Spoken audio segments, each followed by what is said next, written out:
Okay guys, welcome back. We're going to do visual notes on movement now. I'm going to shake things up and I am going to use the back of my paper, right? You always want to use the back of your sketchbook. Make sure the whole thing is being used. Again, those of you who want to catch up on stuff, right? And you're like, my grade.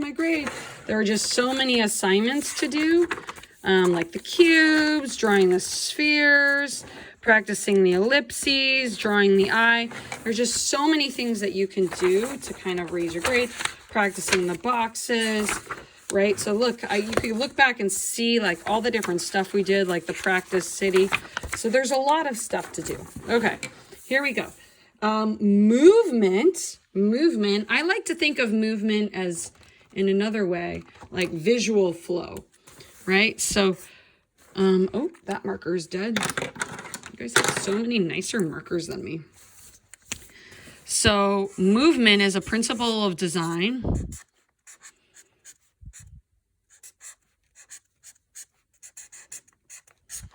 Movement. Okay, and there are two different kinds of movement that we're going to focus on in this class. Okay? And it's kind of like visual movement, right? So visual movement, it's a principle of design, or you could also call it flow, right? Just like here we called clustering, grouping, but basically movement. Ooh, I'm gonna go ahead and put some flowing rhythm around this. You guys are like, no, you're getting confusing. Okay, movement. Okay, we'll make two little thumbnails. Okay, there's one type, and for this one, I'll do more, okay, of a big box. Okay, so there is circular movement, okay, and then there's back and forth movement flow. All right, and basically some artists use both, right? So we kind of like discovered that in class today. Some artists use both. So I don't know, like grab your pencils and do kind of a cool sort of design for circular. Circular is exactly what you hear, right? It's kind of like a spiral out, right? So we're moving from the center of the page out. Okay, hey, I'm teaching. You cleaned it up out here.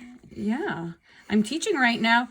Hi. And then I'm Harry Potter for Halloween. Okay, and then there's back and forth, kind of like flow.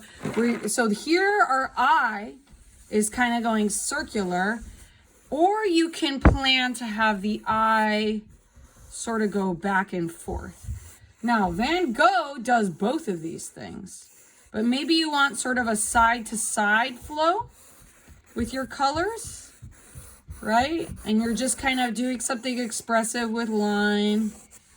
And these are Harry Potter's glasses. All right. So if I'm doing kind of like a circular flow out, maybe, you know, for my circular flow painting, I'm going to stick to, I'm going to stick to mostly warm colors.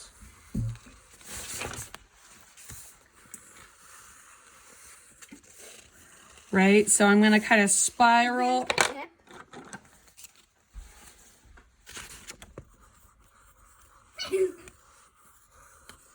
I'm going to spiral out with kind of warm colors.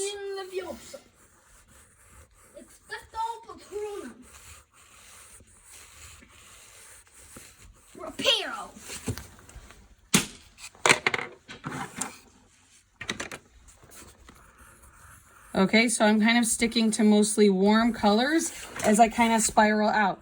So what creates movement is the direction that everything is going.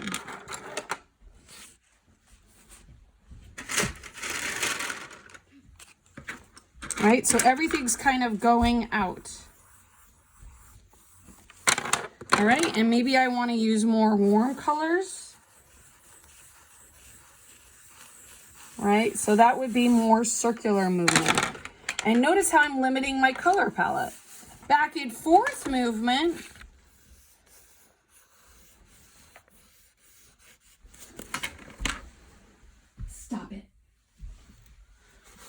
Guys, my son won't let me teach, and he's being really disrespectful. And he's interrupting, and he's really hurting my feelings, but I'm going to ignore it.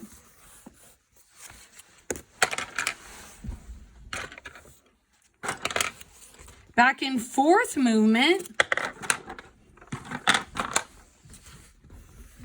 kind of just goes back and forth. Right? And the eyes are going to kind of go back and forth through the page. Now notice I'm keeping mostly cool colors, right? And I'm kind of going back and forth. I'm also thinking about things like color balance, right? If I have a little bit of the warm yellow here, I want to have that this way too.